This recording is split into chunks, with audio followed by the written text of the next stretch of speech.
권은희 후보에 대한 새누리당 박대출 대변인의 브리핑 내용, 그리고 어제 윤상현 사무총장의 발언 내용은 금도를 넘은 정도가 아니라 법적인 조치까지도 강구할 정도로 심각한 상황에 와 있음을 경고드립니다.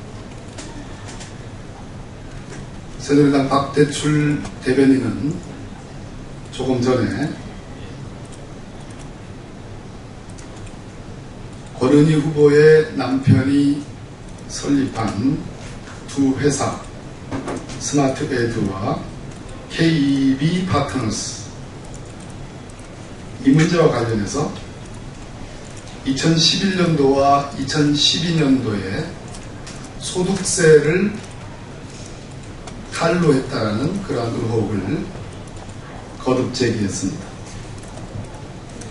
그리고 윤상현 사무총장은 엄연히 스마트 에듀가 소유하고 있는 상가에 대해서, 그리고 그 구체적인 업소들은 이 법인으로부터 임차를 한 업주들의 업소임에도 마치 스마트 에듀가 소유 플러스 소유하고 있는 것처럼, 이 업소를 소유하고 있는 것처럼 표현했습니다. 명백한 허위사실입니다. 박대출 대변인이 지적한 소득세 탈루, 뿐더러 말로 형용하기 어려운 명예훼손적인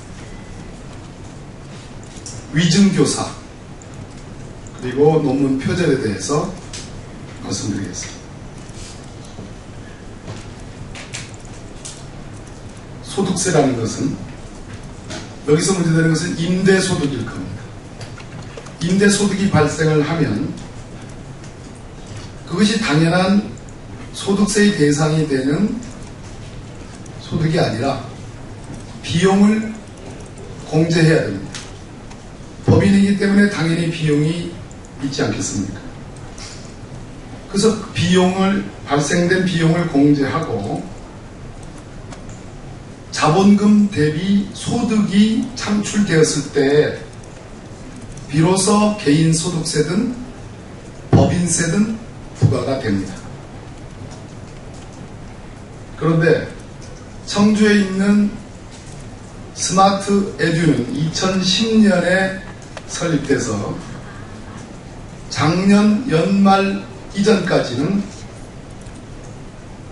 손실이 이익을 상회하는, 즉 자본 잠식 상태였습니다. 당연히 법인세를 부과할 수가 없는 것입니다. 스마트 에듀는 2013년 12월 31일자 재무제표에 의해서 비로소 흑자로 전환됐고, 작년에 780만 원의 법인세를 납부했습니다. 마찬가지로 권은희 후보의 남편 남모 씨는 처음으로 개인소득세 250여만 원을 납부했습니다.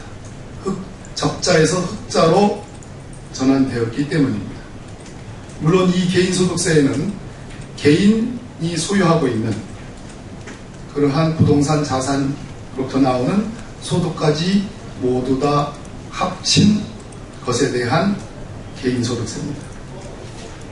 한편 동탄에 있는 KEB 파트너스는 제가 어젯밤 늦게도 보도자료를 냈듯이 현재까지 여전히 자본 잠식 상태에 있는, 즉 순손실이 계속해서 발생하고 있는 부실기업입니다. 거기에 소득세를 어떻게 부과합니까? 거기에 어떻게 법인세를 부과합니까? 결론적으로 한치의 의심 없이 권은희 후보의 남편은, 또 이 두 법인은 전혀 탈세한 사실이 없습니다. 전혀 없습니다. 그럼에도 불구하고 2011년도, 12년도를 지정해서 자본 잠식 상태인 이 회사에 관련된 소득세 탈루 운운한 것은 명예훼손에 가까운 발언이므로 법적 조치를 고려하겠습니다. 그것이 권은희 후보 남편의 전언입니다. 위증교사에 대해서도 한 말씀 드리겠습니다. 그동안 이것이 무슨 의혹이 있어서 저희들이 대응을 하지 않은 것이 아니라 참 말도 안 되는 것을 지속적으로 흠집내기 차원에서 얘기하는구나. 수도권 선거용으로 권은희 후보를 갖다 붙이는 거구나. 이런 측면에서 대응을 하지 않았습니다.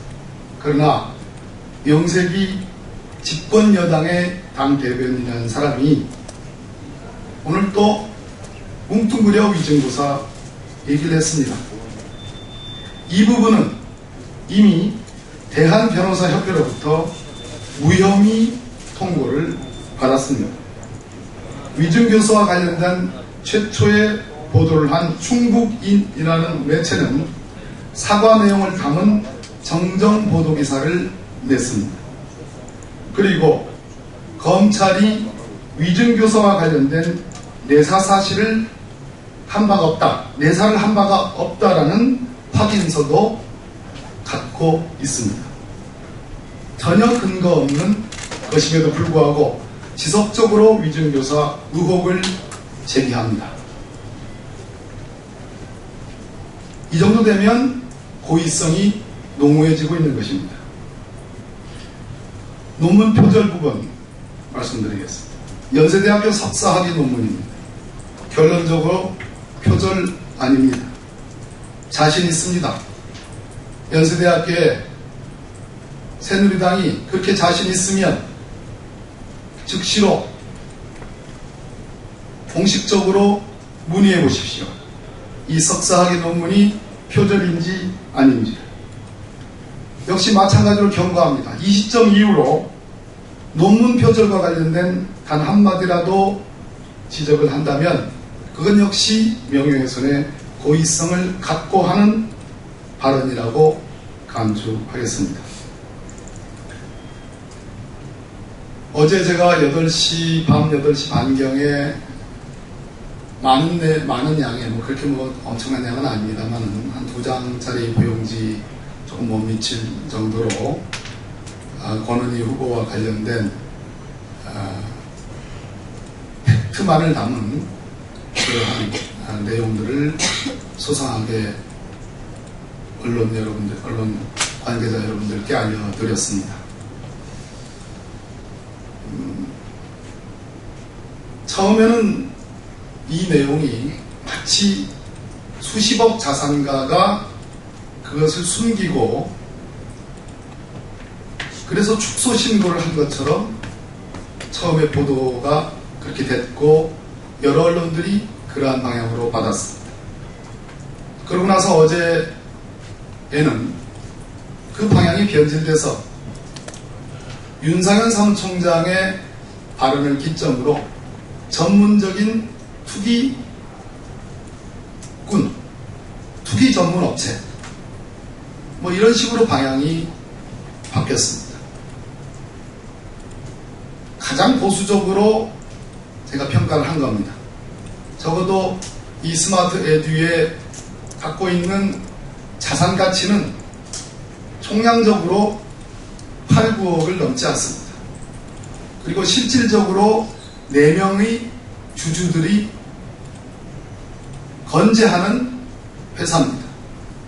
유령회사니 1인 회사 결단코 아닙니다. 나머지 3분 주주에 대한 명예훼손입니다. 분명합니다. 자, 8, 9억 되는 지방의 아주 소기업에 가까운 영세적인 투자 혹은 임대업체입니다.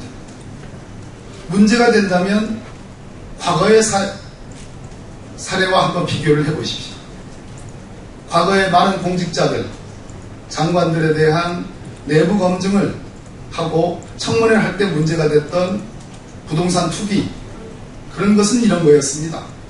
고위공직자로서 내부 정보를 활용해서, 개발 정보 같은 걸 활용해서 그 해당 지역에 부동산 투기를 한다든지, 혹은 위장전입과 같이 수도 없이 주소를 이전하는 방식으로 부동산 투기를 하는 그런 것이 문제가 됐습니다.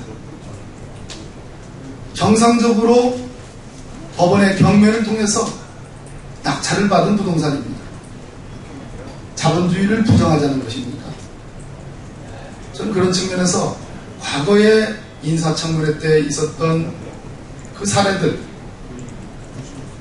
내부의 개발 정보를 활용하는 방식, 위장전입과 같은 주소 이전의 방식을 여러 차례 하면서 활용하는 방식으로 부동산 투자한 것과는 성격이 다르다는 점을 말씀드립니다.